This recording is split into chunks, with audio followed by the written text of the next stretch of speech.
ನಮಸ್ಕಾರ ಫ್ರೆಂಡ್ಸ್, ಯಾರೆಲ್ಲ ನನ್ನ ಚಾನಲ್ನ ನೋಡ್ತಾ ಇದ್ದೀರಾ ದಯವಿಟ್ಟು ಸಬ್ಸ್ಕ್ರೈಬ್ ಮಾಡ್ಕೊಂಡು ನೋಡಿ, ಹಾಗೆ ಒಂದು ಲೈಕನ್ನು ಮಾಡೋದನ್ನು ಮರಿಬೇಡಿ, ಹಾಗೆ ಶೇರ್ ಮಾಡಿ ಸಪೋರ್ಟ್ ಮಾಡಿ. ಇವತ್ತು ನಾನು ಮೆಂತ್ಯ ಗೊಜ್ಜು ಯಾವ ರೀತಿ ಮಾಡೋದಂತ ತೋರಿಸ್ತೀನಿ ಬನ್ನಿ.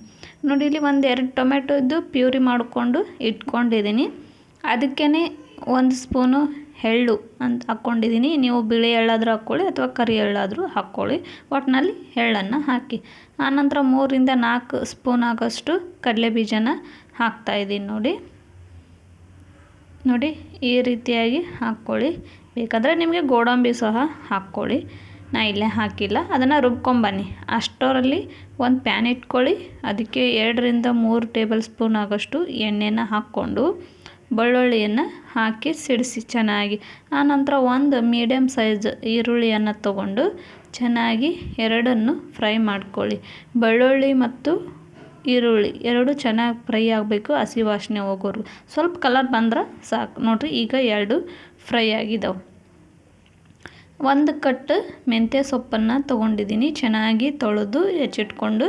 ನೋಡಿ, ಅದರಲ್ಲಿರೋ ನೀರಿನಂಶ ಎಲ್ಲನೂ ಹೋಗಬೇಕು, ಆ ರೀತಿ ಅದನ್ನು ಮೆಂತ್ಯ ಸೊಪ್ಪನ್ನ ಫ್ರೈ ಮಾಡ್ಕೊಳ್ಳಿ. ಸ್ವಲ್ಪ ಉಪ್ಪನ್ನು ಹಾಕಿ ಆನಂತರ ಮತ್ತು ಗ್ರೇವಿಗೂ ಹಾಕ್ಕೊಳ್ಳುವಂತೆ. ನೋಡಿ, ಈಗೆಲ್ಲ 1 ಕಟ್ಟು ಸೊಪ್ಪು ನೋಡಿರಿ ಎಷ್ಟು ಆಗೈತಿ. ಈ ರೀತಿಯಾಗಿ ಚೆನ್ನಾಗಿ ಫ್ರೈ ಮಾಡಿಕೊಂಡ್ರೆ ಇದು ಎಲ್ಲ ಈಗ ಫ್ರೈ ಆಗೈತೆ. ನೋಡಿರಿ, ಒಂದು ಪ್ಲೇಟ್ಗೆ ತಗೊಂಡ್ಬಿಡೋಣ.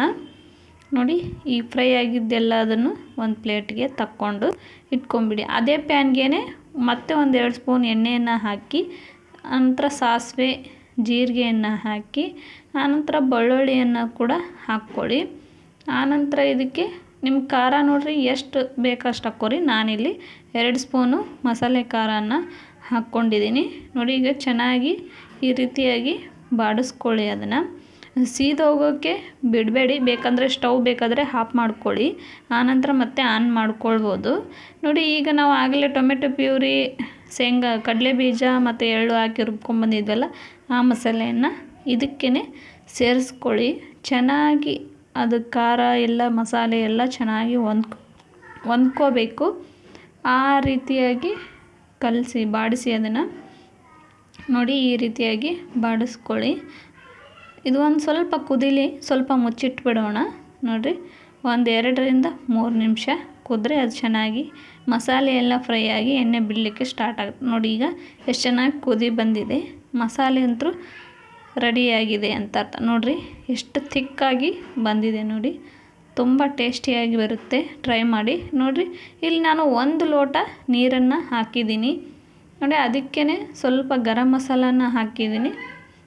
ಆನಂತರ ಸ್ವಲ್ಪ ಅರಿಶಿನ ಪುಡಿಯನ್ನು ಕೂಡ ಹಾಕಿದ್ದೀನಿ. ನೋಡಿ, ನಾನು ಮಿಕ್ಸಿ ಜಾರಿಗೇ ಸ್ವಲ್ಪ ನೀರು ಹಾಕ್ಕೊಂಡು ಒಟ್ಟಲ್ಲಿ 1 ಲೋಟ ನೀರನ್ನು ಹಾಕ್ಕೊಂಡು ಈ ರೀತಿಯಾಗಿ ನೋಡಿರಿ. ಈಗ ನೋಡುವಾಗ ನೀರಾಯ್ತು ಅನ್ನಿಸ್ತೈತಲ್ಲ, ಆದರೆ ಹಂಗೇನು ಆಗಂಗಿಲ್ಲ, ಅದು ತಿಕ್ಕಾಗುತ್ತೆ. ಕಡಲೆ ಬೀಜನ ಹಾಕಿರ್ತೀವಲ್ಲ, ಹಾಗಾಗಿ ತಿಕ್ಕಾಯ್ತು. ಇದು ನೋಡಿ, ಕುದಿ ಬಂದಿದೆಯಲ್ಲ ಗ್ರೇವಿ. ಇದಕ್ಕೇ ಆಗಲೇ ಮೆಂತ್ಯ ಸೊಪ್ಪನ್ನು ಫ್ರೈ ಮಾಡಿ ಇಟ್ಕೊಂಡಿದ್ವಲ್ಲ, ಅದನ್ನೇ ಅದಕ್ಕೆ ಸೇರಿಸಿ ಚೆನ್ನಾಗಿ ಬಾಡಿಸ್ಕೊಳ್ಳಿ. ಮಸಾಲೆಯೊಂದಿಗೆ ಸೊಪ್ಪೆಲ್ಲ ಚೆನ್ನಾಗಿ ಬೆರಿಬೇಕದು. ನೋಡಿ, ಅದು ನಾವು ಎಣ್ಣೆಯಲ್ಲಿ ಫ್ರೈ ಮಾಡಿ ಇಟ್ಕೊಂಡಿರ್ತೀವಲ್ಲ, ಹಾಗಾಗಿ ಅದು ಕಹಿ ಅಂಶ ಎಲ್ಲ ಏನು ಸಿಗುವುದಿಲ್ಲ ನಮ್ಗೆ. ಈಗ ನೋಡಿರಿ, ನಾವು ರುಚಿಗೆ ತಕ್ಕಷ್ಟು ಉಪ್ಪು ಹಾಕ್ಕೊಳ್ಳಿ. ಸೊಪ್ಪು ಫ್ರೈ ಮಾಡಬೇಕಾದ್ರೆ ಸ್ವಲ್ಪ ಹಾಕ್ಕೊಂಡಿದ್ವಲ್ಲ, ಈಗ ಸ್ವಲ್ಪ 2 ನೋಡಿಕೊಂಡು ಉಪ್ಪನ್ನು ಆ್ಯಡ್ ಮಾಡ್ಕೊಳ್ಳಿ. ನೋಡಿ, ಈಗ ಸೊಪ್ಪು ಹಾಕಿದ ನಂತರನೂ ಸ್ವಲ್ಪ ಕುದಿ ಬರಲಿ, ಮಸಾಲೆ ಚೆನ್ನಾಗಿ ಟೇಸ್ಟ್ ಬರುತ್ತೆ. ನೋಡಿ, ಈ ರೀತಿಯಾಗಿ ಈಗ ಕುದಿ ಬರ್ತಾ ಇದೆ. ನೋಡಿ, ಈಗ ನೋಡಿ ಎಷ್ಟು ಚೆನ್ನಾಗಿ ಕುದಿ ಬಂದಿದೆ. ನೋಡಿ, ತೋರಿಸ್ತೀನಿ. ನೋಡಿದೆ ಆಗಲೇ ನೋಡಿದರೆ ನಮಗೆ ನೀರು ಅಂತ ಕಾಣಿಸ್ತಲ್ವ. ನೋಡಿ, ಎಷ್ಟು ಥಿಕ್, ಅಂದರೆ ಎಷ್ಟು ಗಟ್ಟಿಯಾಗಿ ಗ್ರೇವಿ ಬಂದಿದೆ. ನೋಡಿ, ಈಗ ಇದನ್ನು ಸರ್ವ್ ಮಾಡ್ಕೊಳ್ಳೋಣ ಬನ್ನಿ. ನೋಡಿ, ಒಂದು ಬೌಲ್ಗೆ ಸರ್ವ್ ಮಾಡ್ತಾಯಿದ್ದೀನಿ. ನೋಡಿ, ಯಾವ ರೀತಿಯಾಗಿ ಥಿಕ್ಕಾಗಿ ಬಂದಿದೆ. ನೋಡಿ ಎಷ್ಟು ಚೆನ್ನಾಗಿದೆ. ನೋಡಿರಿ, ಬಿಸಿ ಬಿಸಿ ಮೆಂತ್ಯ ಗೊಜ್ಜು ಸೂಪರಾಗಿತ್ತು. ಮೇಲೆ ಒಂದು ಸ್ಪೂನ್ ತುಪ್ಪ ಹಾಕ್ಕೊಂಡು ಈ ಕಡೆ 2 ಚಪಾತಿನೋ, ಪರೋಟನೋ ಅಥವಾ ರೊಟ್ಟಿನೋ, ದೋಸೆನೋ ಅಥವಾ ಬಿಸಿ ಬಿಸಿ ಅನ್ನಕ್ಕೇ ಹಾಕ್ಕೊಂಡು ತಿಂದರೆ ಸೂಪರ್ ಟೇಸ್ಟ್. ಒಂದು ಸಲ ಟ್ರೈ ಮಾಡಿ ನೋಡಿ. ಹಾಗೆ ವಿಡಿಯೋ ನೋಡಿದ್ದಕ್ಕೆ ಎಲ್ಲರಿಗೂ ಥ್ಯಾಂಕ್ಸು. ಆದರೆ ಸಬ್ಸ್ಕ್ರೈಬ್ ಮಾಡೋದನ್ನು ಮಾತ್ರ ಮರಿಬೇಡಿ ಪ್ಲೀಸ್. Thank you.